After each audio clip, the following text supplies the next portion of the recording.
My love, read your poem. It's my poem number 55. The title is Look at the wild birds, how they high fly, so happy and free. Look at the wild birds, how they fly, so happy, high, and free. Listen to the birds, how they sing so cheerfully. Look at the flowers so beautifully, bold and colorfully. Look at the new spring Mayflowers, how they bloom, so wide open beautifully. Watch the fresh spring warm, lovely, refreshing, gentle winds blowing gently through the new spring growing proud leaves in every tree. Feel nature's pure, blessed, majestic beauty, so loving, wonderful, and free.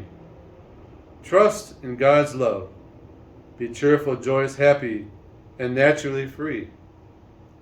In your life, living and loving with great hopefulness and always strong, confident, brave, and courageously stay praying faithfully.